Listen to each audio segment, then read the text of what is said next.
You're listening to the Just Japan podcast.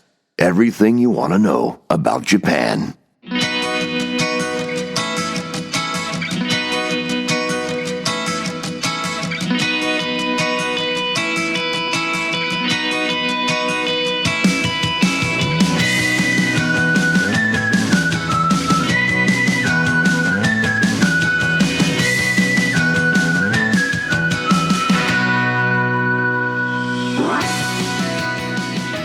Hey there, folks, and welcome to another episode of the Just Japan podcast. It is episode number 228.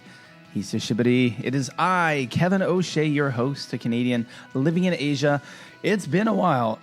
Sorry for the clearing of the throat. It's something I seem to do these days all the time. Every time I hit record, I need to clear my throat. It's been a while. It's been about a month since I last chatted with you and with John from the Ohazus Japan podcast. But we're back. Another podcast episode, another brand new guest. I am very delighted in this episode to have a conversation with Karune Walker. He is the host of the Training Japan podcast, the podcast all about trains and train travel in Japan. Hey, it's about time we have a podcast like this. And maybe there were podcasts like this before, but this is the first time I've come across one. And I've been enjoying listening to it, the history of different train lines and companies in Japan and about travel in Japan. So again, if you're interested in trains, if you're interested in travel in Japan, traveling by trains in Japan, you're really going to find this a great conversation. So sit back and listen to my conversation with Karune from the Training Japan podcast. So here we are with another episode of the Just Japan podcast. We're back. It's been a little while. Apologies. And this episode, we're going to be talking all about trains in Japan, something that I think are really cool. And with me on this episode of the podcast is the host of the Training in Japan podcast. Thank you so much for joining us this evening. Hello. Thank you very much for having me on. Cool. Now, I discovered your podcast. And by the way, everyone, my guest this evening, his name is Karune from Australia. And I discovered your podcast not that long ago, and I can't quite figure out who pointed me in that direction. It could have been maybe Kurt Bell, Softy Papa on Twitter or X, maybe. But I know someone I know who is also a fellow Japan podcaster said, "Hey, check this one out." And yeah, I've been really enjoying it. So it's really cool to talk to you. I'm glad you found it. I'm still relatively small in my eyes, so I'm glad that someone found it and enjoyed it. And yeah, you were talking beforehand that you were recommending it to other train fans, and I really appreciate the shout out, because at the end of the day, I'm just a train nerd, and if anyone else is interested in trains or Japan, I made it for those kinds of people. Excellent. And there's a lot of those people. A lot of those. There are a lot of those people.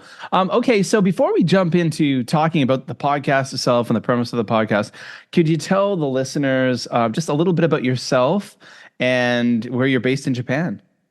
Yeah, so I'm from Melbourne, Australia, and I'm based in Kawasaki, Japan, but I've also lived in India for about three and a half years, between 2007 to 2010, so end of primary school, start of middle school. Moved back to Australia in 2011 and did my education in high school and university there before actually moving to Japan in 2018. Okay. So it was just after I graduated. Funnily enough, I studied video game design, so it makes sense why I came to Japan. So I studied at a language school for about a year before doing the usual English teaching gig, just get a visa, get some money kind of thing. And then, of course, COVID happened. Which complicated a lot of things. So I actually changed my job to journalism, if you could call it that. It was journalism in name, but there was a lot more kind of salesy aspects to it. And I don't do that anymore. And I've recently actually started a role at a tourism firm. So I've been all over the shop in Japan in the last 6-7 years. And that's pretty much the summary of my life here. Wow, that's interesting. You've done a lot of things in a short time. And that's really cool. I studied video game design as well a long time ago. Yeah. Before I was a teacher, that's what I did. I went through a 4-year university degree, a Bachelor of Arts with like a major in English and minor in history, and I couldn't get a job doing anything, of course. That was the degree I took because I didn't know what I wanted to do. And then I went to a community college in Canada for 2 years, and I studied electronic game design, graduated from a program in that, and I was a 3D modeler. That was kind of more my specialty. And I worked in industry for a few years, and then went off to become an English teacher in Korea at the time. Then I went back in Canada to get my teaching degree and to become a primary school teacher. But I've been kind of all over that place too. So respect, absolute respect. So let's talk about the Training Japan podcast. So why did you decide to start a podcast on the topic of trains? Well, I think like the real passion kind of started during COVID. I was watching a lot of YouTube videos because I was stuck at home like most people were. And I was watching a lot of Japan-based videos because I wanted to expand my bucket list of travel destinations within the country. Because at the time, I was a student and then on an English teacher salary, so you can't really travel that much or just do day trips and that's about it. Yeah. So apart from the odd Chris Broad video, which, everybody was watching at the time, there really wasn't that much on trains that I found, or at least that I found personally interesting, because it was all about the destination, not so much the train or the experience of riding the train. Yeah. It was more just the train as a means to get to point A to point B. Or there would be something that's way too technical. And I like the engineering of trains, but, at the end of the day, it's like that's a very, very, very niche for compared to like other things that I wanted to listen to. Yeah. And also at the time, I was very dissatisfied with my teaching job, as you do, doing it for about 2 years. And I wanted to do something more with my life. So I actually had a colleague who worked for JR East. He was there for about 2 or 3 years. And so I just said to him, hey, let's start this podcast, Training in Japan. He would co-host. He would kind of be the expert, so to speak, since he worked with JR. And I would just be the rail fan, like, oh my God, this is so cool. And he would be like, no, that's actually not true. So yeah, we actually had a pilot episode recorded, but for personal reasons afterwards, he didn't want to pursue the project. Okay. So I actually had all this equipment bought. And after doing the pilot recording, I had a bit of a taste of what podcasting was like and really, really enjoyed it. So I just revamped the whole project to be a solo podcast. And that's how I ended up where I was. Okay. I did actually have a little break after 8 episodes because of my journalism job when I changed, and I just didn't have a lot of time to kind of keep up with things. Yeah. But the last year or so, I've actually really managed to get on top of it and kind of revitalize it, so to speak. And that's kind of my goal going forward. I just finished season 2, so hopefully season 3 is a lot more consistent. It took me 3 years to finish season 1. Yeah, well, hey, I know all about that. And those who listen to the Just Japan podcast know they'll be like, Kevin, where were you between 2018 and 2023? I'm like, well, that was a bit of a hiatus. I was out making about 30 other podcasts. So if anything, my friends who know me and people who listen know I'm pretty prolific with different types of podcasts. And a lot of them make it to about between 20 to 30 episodes before they fizzle out as well. But yeah. So I mean, it's really cool. I mean, I came across your podcast, and I think I have an affinity towards trains in Japan. I was based in Kobe for 9 years, and for about half of that time, maybe a bit longer, I did have to train commute, and of course, I was using the JR West. I would have been using. But I have a son who is now 14 years old, and he was born in 2010. And I can remember I was working for a few years in Akashi, Japan, and across the street from me, unfortunately for my wallet, but great for my son, there was a Toys R Us. And oh my gosh, the Pladale, the Tommy Pladale trains, those toy trains were there, and I became obsessed with buying trains for my son. And I mean, they're the coolest thing, folks. If you're not familiar with Plot Rail toys, they're like kind of model trains, but they're designed for young children. So they're not they have a couple of like AA batteries in them, and you can make like infinite amounts of tracks. These like safe non-electric tracks you can set up, and they have all the trains, like the real things, kind of based on the real things. So I guess I got into trains that way too. And then when my son was a little older than a toddler, I learned that he would love it when I'd bring him to the train station to like say JR Sanemiya Station. He would just see the trains go by and he was in awe. And then I learned that I could bring him to the Shinkansen station, and I think for it was like 100 yen or 150 yen, I could buy a ticket just to get on the platform, and we could sit watch the trains for like 2 hours, and that became like a regular weekend thing for us, which was really cool. Yeah. It's great that you mentioned that, because my interest in trains kind of sort of probably most definitely had a similar beginning, because like ever since I can remember, I've loved trains. Remember watching Thomas the Tank Engine every day as a kid.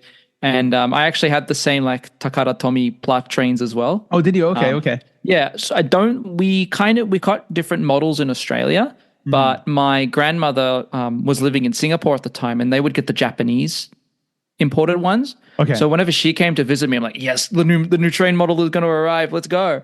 Yeah. But I had so much Takara Tomy trains. It wasn't funny. It was like, it got to the point where like I would just create a whole room of trains, and my parents like, you can't do this. We need to walk through here and have dinner. Like, yeah, but my perfect station. 6-year-old me. Yeah. But yeah, so, and as a kid, I remember my dad would just be like, oh, let's just go to the local railroad crossing and sit there for like 30 minutes and watch trains go by. Yeah, it even got to a point where like whenever we had a restaurant, like my family wanted to go out for dinner, my parents would be like, let's reserve a restaurant near a railroad crossing. So if 4-year-old me decides to have a tantrum, we can just whisk him out to the train crossing and he can just calm down looking at trains. Nice. So that's cool.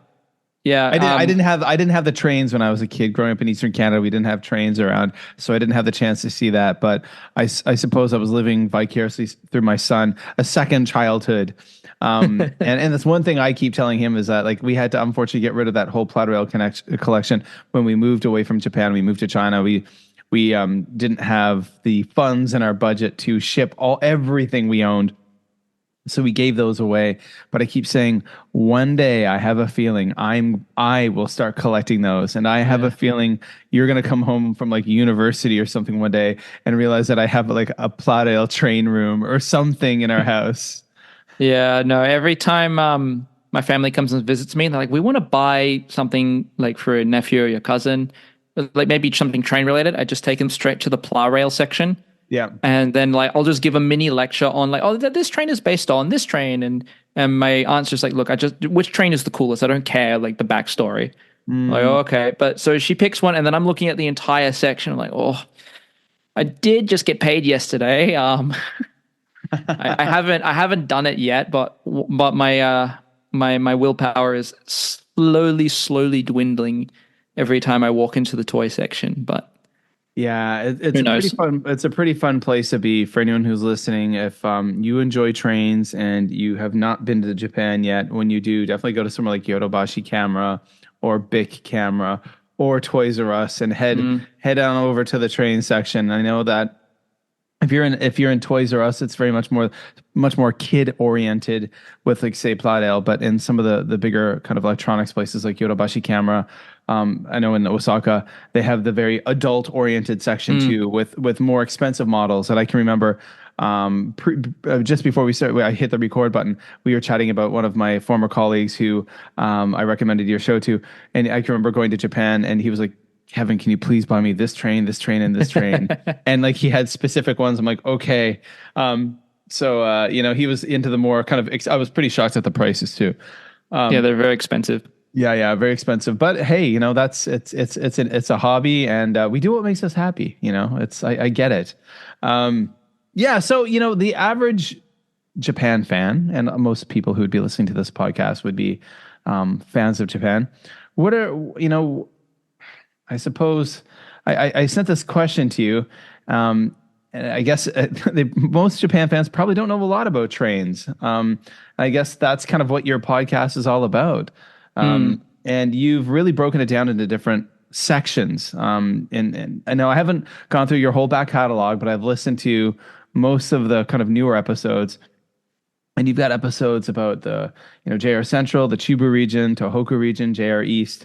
So I mean, you make entire episodes about these separate ones, but kind of in a nutshell, I suppose, or a few nutshells, how are the way things are done in these different regions different, I suppose, or how are the trains different? Are I'm going to ask a dumb question, but aren't all trains in Japan just the same thing? You would think that, and I thought that when I first moved here, but then I realized it's a lot more complicated than meets the eye. But yeah, each railway company runs their network differently, even amongst the different JR groups. So for people who don't know, there's 7 different Japan railway groups in the country. One of them's for freight, and then the other 6 kind of separate, like you got JR East, JR Central, JR West for the different regions of the country. So it's more easy to manage. But yeah, so each JR group has their own different train models. And one thing that a lot of people don't know is a lot of the Shinkansen use different electrification standards. Oh, wow. Okay. I didn't know So that. yeah, so if you actually go to Tokyo Station, the Tokaido Shinkansen, which links Tokyo to Osaka, doesn't actually connect with the trains that go up north to Tohoku because they use different electrifications. It's weird. Because Western Japan uses, I think it's 60 hertz, and Northern Japan or Eastern Japan uses 50 hertz. Or it might be the other way around, but I know they use different electrification standards, and it's just so weird. Oh, yeah. Yeah, it's so weird. Yeah, and then of course, like different areas, like Tohoku is sparsely populated, so the trains are just not run as frequently, or they're not very long. Okay, yeah. Compared to like the Kanto region. And if you go up north to like Hokkaido, the trains are specifically designed to run in the snow. So like they're these big metal tanky looking things to keep the heat in. Conversely, like you go down south to like Kyushu, they're a little bit more rusted because of the humidity in the more tropical regions. So yeah. And even then, everybody knows about the IC cards in Japan.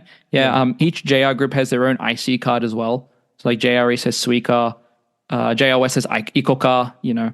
So there's just so much information that you could dump on a beginner, and they're just like, wait, stop. There's 7 different IC cards. I'm like, well, there's actually 12, but hey. And you're like, and I've got a podcast for you, right? Yeah, basically. But the good thing is you can use any IC card in any region or most regions. So it's like, okay, I don't have to buy one for each region. So thank God they sorted that out. There was a shortage for a while too, wasn't there? Like a Suica Yes, shortage? semiconductor shortage, yeah. When I listened to the Abroad in Japan podcast, he often would mention that in the recent couple of years, he would talk about these like different shortages. But it's interesting that you actually mentioned Abroad in Japan, because I know what you mean. There's not a lot of content about trains, but so Abroad in Japan is actually I've always enjoyed his videos for sure, and my kids enjoy watching them. We'll watch them together. They are particularly fond of Natsuki and Natsuki's colorful language. But yeah, I remember he put one great one out where it was him and Natsuki used like or went on this really nice sleeper train. I can't remember what it was, but it was the sunrise Izumo or sunset Izumo. That was the one. Yeah, that was a funny one. Of course, very entertaining. But it was cool to see that video because he did show like a lot of like what it's like in the rooms, the different. I don't know if I call them rooms, the bunks or the that was cool. That was cool. I appreciate that kind of content because there's not a lot of that, and it's a little bit different than. When we talk about travel to a place like Japan or anywhere, these days there are so many travel influencers that are that just kind of go around the world as professional influencers, whether it be like they're Instagrammers or TikTokers or YouTube content creators. And I currently live in a very touristy place in Malaysia. I'm in a place called Penang Island. And when I first was going to move here last year, I was trying to research about the place, and everything was just like top 10s of things to do in Penang. And it was literally these different influencers who I think would just watch the same videos that someone else made and go to the same places and shoot essentially the same video, but with them in it, And I'm finding a lot more of that in Japan now too. Yeah. So because sorry, continue. Oh no, I was going to say, so it's refreshing to see, the different things often that Abroad Japan does, but it's refreshing for me to see your podcast because it's not the cookie cutter thing that I'm seeing nowadays. Yeah. I think that was one of the goals of my podcast as well, is because I just like talking about lesser known regions of the country. I obviously started off with Tokyo and JR East because everyone has to come through that point anyway, so it's just easier to get it out of the way first. But I like talking about lesser known regions. Like if Tohoku had an ambassador, I'd probably be like up there. I just love the Tohoku region, and I was talking about it for quite a while in my podcast. But even now, the tourism firm that I've joined, like our whole shtick is about going to places that most people do not go to as much. Yeah. Yeah, even then, when I was a journalist, we were doing like a tourism report, and the whole shtick was like hidden gems of Japan. Like I remember doing research for it. You know, most travelers go through the golden route. You know, Tokyo, Kyoto, Osaka, which everyone knows. But what I didn't know was a lot of the other prefectures like only get 1% or less of foreign travelers. Yeah, that's like I'm always been really interested in tourism, and I think like if you're not already listening to a podcast, a recommendation I'll give is and I'll you should follow her on Twitter or X, JJ Walsh at JJ Walsh, and she has a podcast called the Seek Sustainable Japan podcast, and she's been doing it for years. She's had more than 500 episodes, and she is like a sustainability ambassador, tourism ambassador, and a big thing for her is like sustainable tourism, and she brings on so many tourism experts who talk about that trap of the golden route, right? And there's so much of amazing Japan, and we keep hearing the term like over tourism in Japan. Well, yeah, there are, but only in some places because everyone's going to the same place, right? Yeah, they're going to Tokyo, they're going to the Lawson by Mount Fuji, they're going to Kyoto, and like Osaka.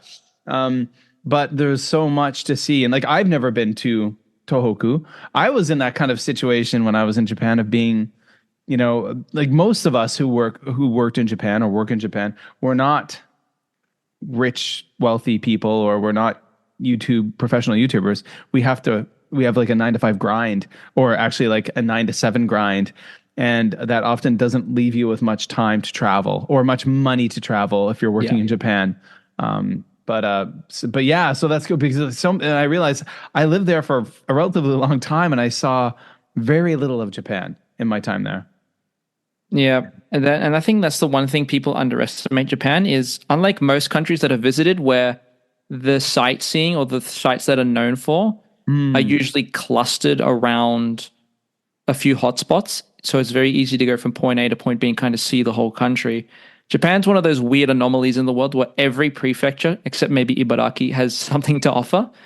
Yeah. I mean, so I'll take that back. Ibaraki has Mito Gardens, one of the best gardens in Japan, but yeah. Okay. But basically, even like Ibaraki, which is honestly my least favorite prefecture, not saying I don't like it, but there is still something there. So like every time I go to a new prefecture, there's always something to do. Yeah. Always something there's a place to hike, there's a shrine to check out, there's a local delicacy to try. You can just never get bored here. And I can understand why someone like Chris Board has been here for like over 10 years now, 12 years maybe. And he's just still creating stuff because there's just so much here to do. Yeah, absolutely. It's interesting though too, once you get off that beaten path, sometimes from what I've learned, you definitely need to have a car when you're touring a lot of, say maybe Tohoku or Northern Japan. There's another big YouTube channel called Life Where I'm From. Yeah, I've heard of him. The Canadian guy who runs that. And he did a video, I think last year, where he was trying to visit really off the beaten path places in Japan through using public transportation.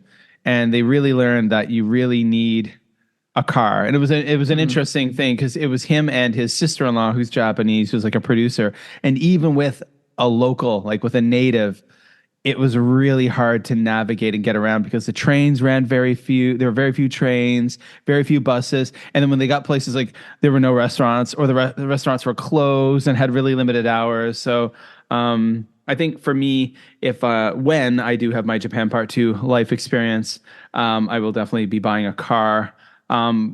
If I'm, well, I don't know, hard to say. If I'm living, the problem is if you're living in a big city, you can't really use that car, can you? But if I were living more Inaka life, I definitely would have a car.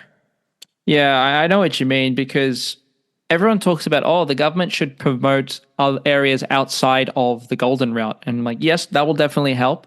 But also at the same time, as much as I love the Tohoku region in Kyushu and stuff, Shikoku, the transportation infrastructure is not as well connected compared to like the Kanto region, the Golden Route. Yeah. And that really is what can turn a lot of people off. They see like, it's just like one train, and then if I miss that train, I have to wait another hour. I'd rather, just go to and from Kyoto and Tokyo where like there's a Shinkansen every 8 minutes. Yeah. There's an Shinkansen every 8 minutes going from Tokyo to Osaka, but there's only one every hour or 30 minutes going up north, for example. Yeah. And there are multiple reasons for that. Yeah. And then the local trains, I mean, I'm sure even more sparse in some places, like maybe up in Hokkaido, where maybe there's a few a day potentially. I don't know. Yeah. It's like if you go to Aomori, like peak hour trains is once every like 15, 20 minutes. That's that's peak hour compared to like every 2 minutes in Tokyo for the Yamanote. Yeah. Wow. So if you get a car, definitely. Like if you live in areas like Sendai or Kanazawa, those kind of inaka cities, you kind of get a good balance between public transportation and car life as well. Oh, okay. Yeah. I've only ever lived like in Kobe and Osaka, so I don't, and like in the city. So haven't had those experiences yet. But I mean, like I've got a friend who lives in Akashi, Japan, and like she has to have a car. Like that's it. Yeah. And especially she works in like a kind of, she doesn't work along the main train line. She works like off kind of at a, like somewhere kind of, I don't know, not quite Inaka, but she definitely needs a car. So, we mentioned, or we briefly, it came up earlier about the, popularity of trains in Japan. Now, of course, there's that term densha otaku, and I've seen in person when, I guess I was very confused my first few years in Japan sometimes when there would be, I assumed, a rare train pulling into a station, and I would see a crowd of very excited people with very expensive cameras waiting on the train platform. And I know that there is a definite group of people who are very passionate to different degrees. But what do you think it is that about trains in Japan that makes so many people fascinated with them and interested in them? Because there really is a very vibrant subculture of train enthusiasts. Yeah, it's kind of a tough question to answer because there's everyone's own experience or thoughts are just completely different to why they get into trains. Usually when people casually ask me that kind of question, I just give a comparison. Like it's the same reason why people like cars or planes. That's kind of how I look at it. Yeah. But if I looked at it from my experience or my friends who like trains or just have a passing interest in trains, I'd say the interest, at least from a foreigner's perspective, comes from the fact that trains in Japan are on a completely different level compared to Western countries. Yeah. Like in Melbourne, where I'm from, the trains are really dirty. The network isn't very well connected, and the trains are always late to the point where I remember waiting on the train platform to go to university in the morning, and we actually had a station announcement saying, in the last week or two, our average train time delay has been 2 minutes because we've been on an average delay of 2 minutes because you've been fast getting on the train. So thank you for helping us keep the delay short. I'm thinking, man, if you're in Japan, they'd have an aneurysm thinking about a 2-minute delay all the time. Yeah. But, and many Americans, Brits, Canadians I've talked to also have that kind of similar feeling towards Japanese trains that, their network is below par compared to Japan, which is pretty much the gold standard. Yeah. Because, in Japan, the trains are clean, they're on time, they're well connected, and they just look cool as well. Like some of the designs of the trains just look fantastic. Like, of course, everybody talks about the Shinkansen design. Yeah. But if you just look a little bit deeper, like if you look at something like the Azusa that goes through the Chuo line to Kofu, that's a fantastic looking train. There's just a whole bunch of different like sleek designs that I just really appreciate. And, you kind of get a little bit of a thrill like, oh yeah, I get to take that thing today. That's cool. Absolutely. And there's a lot of, for me, I just grew up in a place in Canada where we didn't have trains, we didn't even really have freight trains. Like that had been phased out when I was young and when I was a little kid, and I'm not a young person. So I just didn't have the experiences. So for me going to Japan, and even like where I lived, like, where I lived in Korea for 5 years before I moved to Japan, and there were subways, and I'd take the subway places, but there weren't like above ground train lines. I wouldn't see the trains around. So for me, it was just so different, like to see all these trains and the variety. And I'd, be at the JR station, the big one, Sanomiya, the biggest one in Kobe, and to see all these different trains go through, and the diesel powered ones, and then the rapid ones, and the freight trains would come through. And then I had like the Hankyu line and the Hanshin line. It was just like, this is really neat. So I just remember standing there and like taking photos. And then, I've always been an early adopter of different things. So I was an early adopter of of, say, Twitter back in the day. I had a different account than I use now, one that I eventually got locked out of years ago. But I mean, I remember taking photos. I had an iPhone 3GS like back in, or like I think late 2010. I got that, and I'd take my photos and I put them up on Twitter, and I started growing a Twitter following really quickly by just putting up like train photos and of course other things in Japan. But the train photos always brought in lots of likes and helped me quickly kind of grow this following. And I mean, that's like for me why I'm not maybe on the same level as you. I don't have that knowledge, but I certainly find them cool. Yeah. Yeah, and I think another thing as well that's really underrated is Japan's scenery really makes the train rides a lot more enjoyable.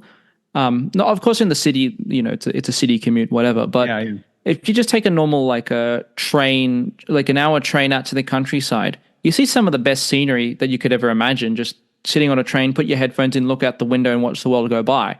That's admittedly one of the nerdiest things that I like to do. Is I'll actually like plan a route where I'll choose my starting station and I'll just stand at the front of the train or one of the front seat windows and just do a whole route for like 3-4 hours, just changing trains, and then get back to my home station and then call it a day. Like I'll just do that. It's really nice and relaxing. Yeah, that's kind of how I would like to do it now these days. Like to, if I could, when I can, to get just on a train and just go there on my own. And yeah, my kids are older now, so they're at a point in life where they, not only do they not really require my attention as much, they don't want it. So give it a few more years, and then it'll kind of do a reverse. Oh yeah. Well, I'll look forward to that too. I'll appreciate that, but it's at the same time, it's kind of nice sometimes to have a little bit of that kind of me time more than I used to. So what are some recommendations you would have for those who are listening? Those who may be interested in trains mildly or to more of a degree, if they're planning on coming to Japan. What are some must-see trains and routes that you may recommend to people? And I'm sure there's a ton, but like a few, I mean, that come to the top of your mind. The entire Japanese network. No, I'll keep it. All of it, guys. Yeah, all of it. Yeah. Well, this actually changes for me all the time because I'm always catching new routes. And for my work, I have to travel. In my last job, I had to travel. Okay. So I'm always discovering new things, new routes. Okay, so really for your job, I know you're working in tourism. You actually are traveling around as part of that job. Yeah, and in my last job as a journalist, I had to travel quite a lot as well. So that's how I naturally got my data bank up as well. Okay, so that was really helpful.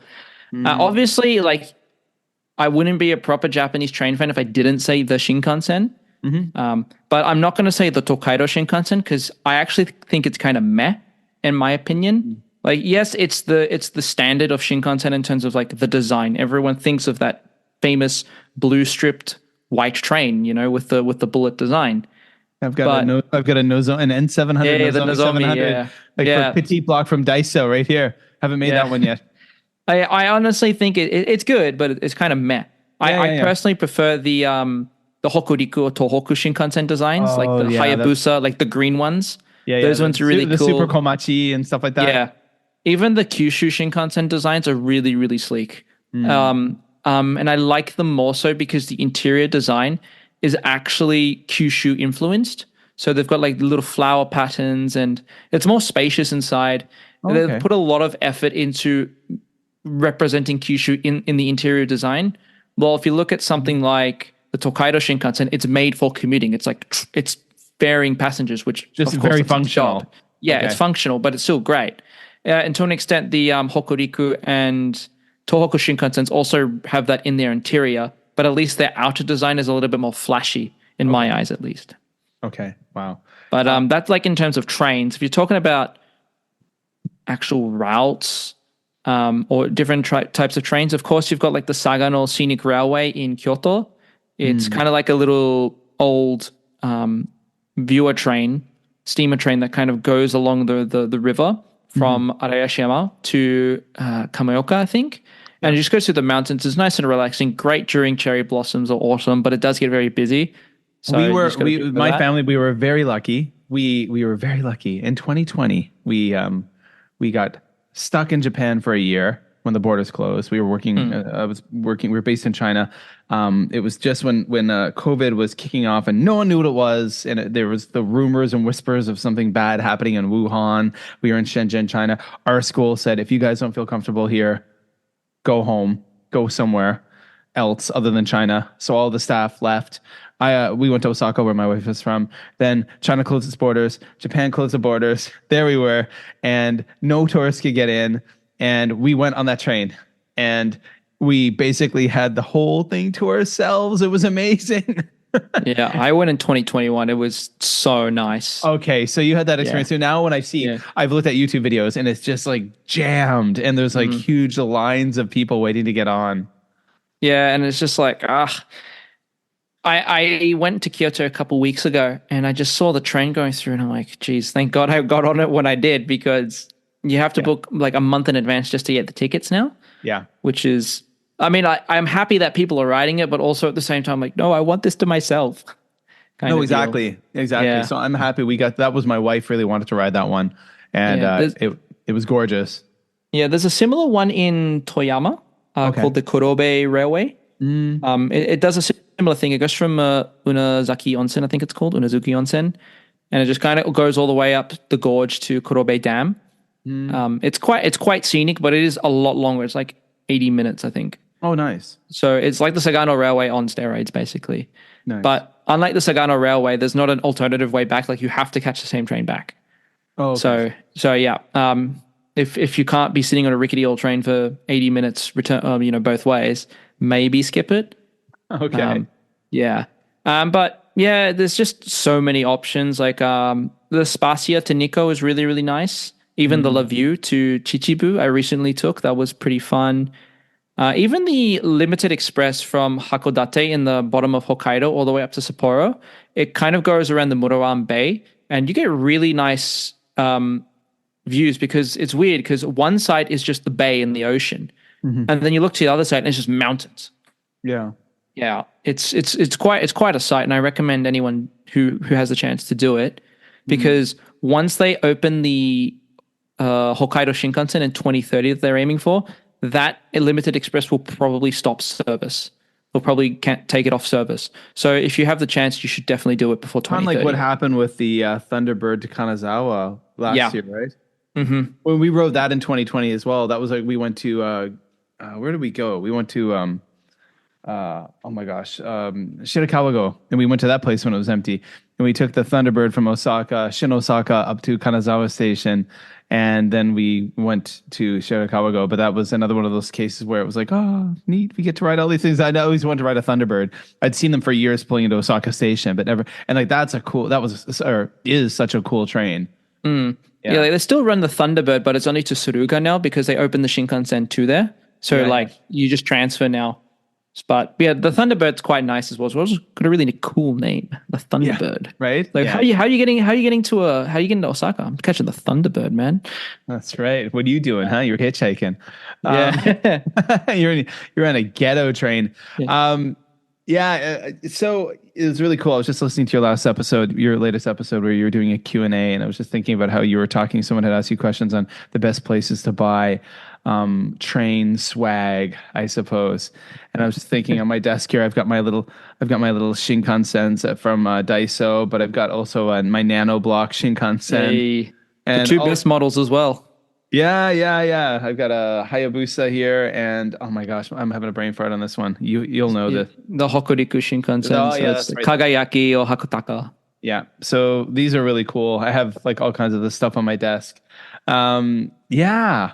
So with regards to the podcast, let's get a little information. I don't want to keep you much longer. You're an hour ahead of me. I've got to go and pick my daughter up soon from a dance. Oh gosh. Even saying it makes me filled with like anxiety and dread. But yeah, so where can people find this podcast here? And where can they find you online? Where are the different places where you're doing this training in Japan thing? Yeah, so my podcast is available on Apple Podcasts and Spotify. I think it's on Google Podcasts, because I use Buzzsprout as my hosting website, and I think they do that for me automatically. So I could be wrong on the Google site, but I know for a fact it's on Spotify and Apple. Okay. Yeah. If you want to follow me on social media, I'm most active on X, formerly known as Twitter. I am on Facebook, and I'm on Instagram, and I try to post on Instagram, but it's one of those things I just keep forgetting to do. Okay. Yeah. Yeah. Yeah, because it's a lot harder to have a conversation organically on Instagram, I find, compared to something like Twitter. I agree. Yeah. It's a nice place to display photos, and there are some people who just love that ecosystem, but having that conversation isn't is fluid, I suppose. But yeah, so folks, go look at all those places. I will also put links in the show notes. I will put links on my Facebook page and on my Twitter and all that. I'll share them all out. Everyone go take a listen to Training in Japan if you are interested in travel and trains in Japan. And there's a lot of great history in your podcast too, which I appreciate. You definitely do some good research. Yeah. What was it? Thank you. There was something, and I actually I'd have to look through it here now. But there was a whole thing I'd never heard of before, and I was like, "Oh wow, that's really cool." But what is it? Third, oh gosh. See, now I'm like doing some great podcasting here, folks. I'm like just madly scrolling through my Apple Podcast app, and it was cool things about private railways and rural railways. Why can I not say that? Rural and railways together. Don't worry. When I was recording it, I struggled with that, and I was like, "Why did I name this episode that?" I heard the rural railways. Everyone, the amount of takes I had to redo because I said that. Oh, third sector, Japan's third sector railway model. That was the one. That was like your second most recent episode. But yeah, there's just a lot of neat stuff in there. So go check out the podcast, folks. What I like it is definitely you've got a unique little place in the podcast world about Japan. There's more and more podcasts, a lot of great ones, a lot of ones that come and go, and there's a lot of podcasts that kind of sound the same, to be honest. Yeah, yours doesn't. So awesome, great work. Thank you very much. It's exactly what I was going for. But yeah, hopefully going forward, I can expand the podcast's horizons a little bit more. I tried experimenting with film and videos, with reels. Because this is definitely something where, it's very visual as well. That's part of the experience. Mm-hmm. So hopefully one day I can get to a level like that, but I'd rather consolidate my podcasting abilities first before even trying to bite off more than I can chew. I know for a fact, though, I will definitely try release. I'm going to try, because I like listening to my listeners' comments and their feedback. So I'm going to try, hopefully release a survey in the coming months before the end of the year, hopefully, just, for some feedback. Yeah. How can I change things? What else do you want to listen to? Because I got a whole bunch of ideas, but, I don't know if people want to listen to them or if there's some things I can change. And I always appreciate, listener feedback, because I'm making it for them. I want to be as helpful to them as well, because as anyone know who comes to Japan and sees that train network for the first time, it can be overwhelming. Oh yeah, absolutely. But it's a lot of fun. Well, thank you so much for coming on the podcast. I really appreciate it. Thank you so much for having me.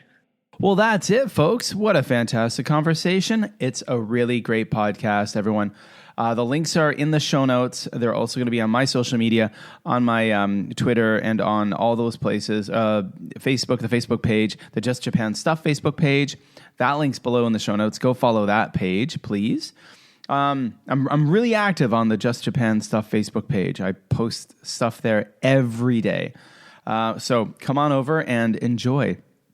But yeah, go and follow the Training Japan podcast over on Spotify or Apple Podcasts, or listen on Buzzsprout.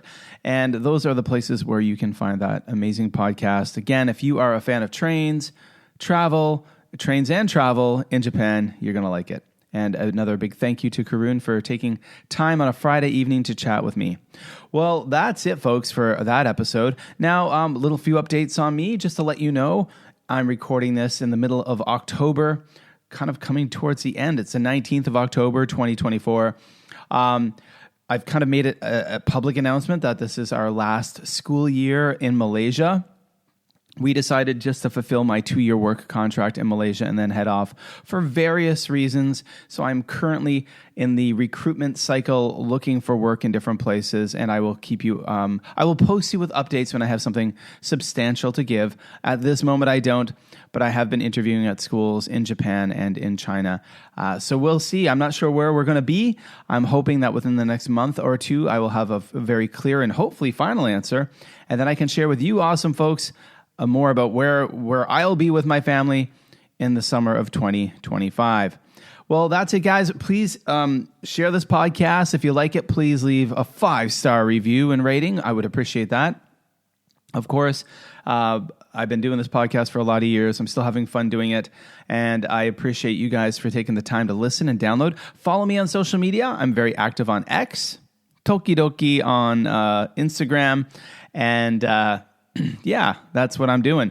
I'm using Duolingo these days too. So if you're interested in joining me and following me on Duolingo, I started this summer studying Japanese on Duolingo. Hit me up somewhere, or DM me somewhere, maybe on the Facebook page or on X or on Instagram, and I'll send you my Duolingo deets, and we become friends on Duolingo. Yeah, so that's it, folks. My name's Kevin O'Shea. I'm a Canadian living in Asia, my 22nd year here. And yeah, wow, amazing how time flies. And also, folks, I want to mention to please listen to some of the other podcasts in the Japan podcast, the Gaijin Podcast Collective. I hope I don't miss any. Make sure you listen to, of course, Deep Dive in Japan, Weekly Fascination, Ishikawa Summit to See, the Bean Pod, Ohaza's Japan Podcast. I'm probably missing more. Follow Paprika Girl on X. Follow Kurt Bell, Softy Papa, everywhere. He's all over the place. And I know I'm missing some people, but those are some of the fantastic folks who are members of the Gaijin Podcast Collective, which I'm happy to be a member of. All right, folks. Well, that's it. Take care and have a fantastic week, day, month, wherever you are. If you got a minute to spare, don't go anywhere. Stay right there, 'cause Kevin is about to speak. Stay in peace on the street.